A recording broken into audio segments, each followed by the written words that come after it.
In July 2025, a BBC journalist got a message on Signal. It was from a guy calling himself Syndicate. The message was short and to the point. If you're interested, we can offer you 15% of any ransom payment if you give us access to your PC. The journalist was Joe Tidy, and here's what makes this insane. The BBC's cyber correspondent Joe Tidy was recently approached by criminals offering him money to help hack the corporation. He was offered a 15% cut of any ransom payment if he agreed to cooperate. Joe Tidy is the BBC's cyber correspondent. His actual job is reporting on hackers. He writes articles about these exact kind of criminal groups. And now, one of them had slid into his DMs and was trying to bribe him to help them break into his own employer. The offer eventually went up to 25%. They told him the BBC ransom would be in the tens of millions. They literally told him you wouldn't need to work ever again. So Joe did something I don't think they saw coming. He started writing a story about it. Before we get into the message, you need to understand who these guys were messaging, because this is what makes the whole thing kind of hilarious. Joe Tidy is the BBC's cyber correspondent. He's been covering cybercrime for years. He's interviewed hackers. He's reported on ransomware attacks. He knows how these gangs operate, the tactics they use, the language, the whole playbook. If there's one person in the UK you should probably not try and scam into helping you hack a company, it's the guy whose full-time job is exposing people exactly like you. But these hackers didn't know that. Or if they did, they really overestimated how much access he had. They seem to think that because he worked at the BBC, he must have keys to the entire kingdom. Like the BBC just hands every employee a master password on their first day. To be fair, from a hacker's point of view, you can see the logic. The BBC has over 22,000 employees worldwide. It's one of the biggest media organizations on the planet. If you can get just one person on the inside, you can bypass all the firewalls, all the security, everything. You don't need to break down the front door if someone's willing to let you in through the back. They just picked the worst possible person to ask. Let's get into the actual conversation, because honestly, it reads like a terrible business email from someone who's clearly done this before. On Signal, which is that encrypted messaging app criminals love because messages can't be easily traced, Syndicate opens with his pitch. He introduces himself as a reach-out manager for the Medusa ransomware gang. Yes, that's a real job title he gave himself. Reach-out manager, like he works in LinkedIn sales. He also mentions he's the only English speaker on the team, which is a weirdly specific detail to volunteer. But alright, the offer starts at 15% of any ransom they get from the BBC. When Joe doesn't immediately say yes, Syndicate sweetens the deal, adds another 10%, bringing it to 25%. Then, he drops the carrot. They're going to demand a ransom in the tens of millions of pounds. So a 25% cut would be millions for Joe personally. He even offered to pay Joe a deposit in Bitcoin up front, just to show they were serious. And then he said the line that ended up in every headline: you wouldn't need to work ever again. To build trust, Syndicate started name dropping. He told Joe his gang had already pulled this off before. A healthcare company in the UK, an emergency services provider in America, both hacked with help from people on the inside. He promised Joe complete anonymity. Nobody would ever know it was him. He'd just collect the money and carry on with his life. Now, Joe could have just blocked him and moved on, but he's a journalist. This is a story writing itself, so he did what any good reporter would do, and he stalled. He kept the conversation going. He asked questions. He was gathering material for what would become one of the best cybersecurity articles of 2025. He also did something smart. He went straight to the BBC security team and told them exactly what was happening, and they were understandably a bit concerned.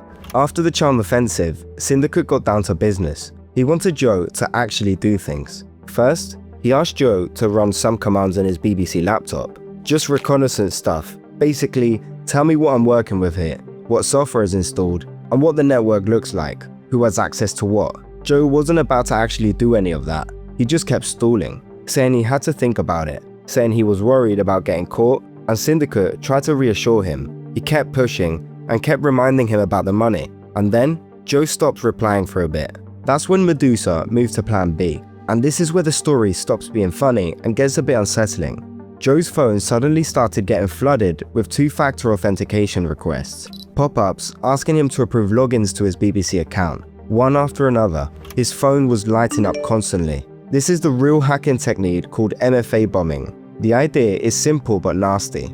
Hackers try to log into your account over and over again, which sends you an approval request every single time. They spam you with requests, hoping that eventually you'll either approve one by accident because you're trying to dismiss the notifications, or you'll just get so annoyed you hit accept to make it stop. Some people do. It's why this technique actually works. You're in a meeting, your phone keeps buzzing, you glance down and tap something without really thinking. Just once, that's all they need. Joe didn't tap, probably because, again, his job is literally writing articles about this exact technique. He called BBC Security immediately. As a precaution, they disconnected his account from the entire BBC network. They went full lockdown mode. Now here's where it gets almost comedic. After spamming Joe's phone trying to force him into letting them in, Syndicate sent him another message. It was an apology. The team apologizes. We were testing your BBC login page and are extremely sorry if this caused you any issues.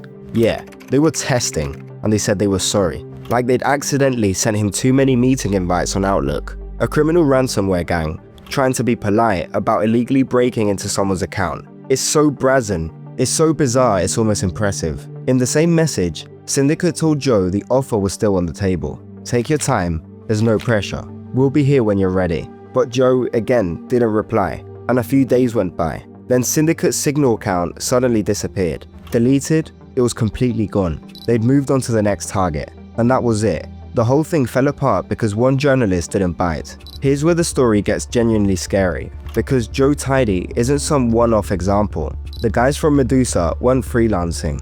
They weren't making it up as they went. This was a proper, organized operation. Their whole business model is finding people inside companies and paying them to let hackers in. Think about that for a second. This gang has an actual role called Reach Out Manager. Their job every day is to message people who work at big companies, people like Joe Tidy, and they try to turn them into insiders. This is a full-time job for them. They've industrialized it, and they've been successful. American cybersecurity agencies have linked Medusa to over 300 attacks on critical infrastructure in the US alone. Power companies, water utilities, even hospitals. The kind of places where, if they go down, people actually get hurt. In January 2025, they hit a medical imaging company called Simon Med. The protected health information of 1.2 million people got exposed. Now think about how many people across the world get a message on Signal, or Telegram, or even LinkedIn from someone offering them millions to install some software on their work computer. Most of those people aren't cyber journalists. Most of them are just normal employees, IT people, admin staff, people who have access to the company's systems every single day. And the reason the hackers do this is because it works. They told Joe that they'd already pulled it off at a UK healthcare company and an American emergency services provider. Actual insiders at real companies took the money. Because here's the brutal truth. If you're working a mid-level office job and someone offers you several £1,000,000 to just click a link on your work laptop, a lot of people would say yes. Mortgages aren't cheap, kids are expensive, and the math makes sense. This is why ransomware has exploded. It's not because the hackers are getting smarter, it's because they don't need to anymore. Why spend weeks trying to break through firewalls when you can just pay a bloke in accounting £50,000 to click something? And this is the bit I love about this story. Joe Tidy had a choice. He could have just blocked the guy. Most people would have, but he didn't. He played along, gathered the evidence, and then published the entire thing, complete with screenshots of the conversation, on the official BBC website. He didn't just protect himself, he wrote it up so every other person at every other company in the world could read exactly how these gangs operate, the exact language they use, the exact tactics, the way they start with a carrot and move to a stick when you don't buy it. And here's the cherry on top. He also got his own story, one of the most talked about cybersecurity articles of 2025. A ransomware gang tried to recruit him, and instead they became the subject of his next byline. If you're reading this, Syndicate, absolutely outstanding career move, mate. You played yourself. The scariest part of this whole story isn't that hackers are trying to recruit insiders. It's that for every Joe Tidy who says no, there's probably someone else at another company who says yes, and we'll never know about them until the breach makes the news. If you enjoyed this one, hit subscribe, and I'll see you on the next one.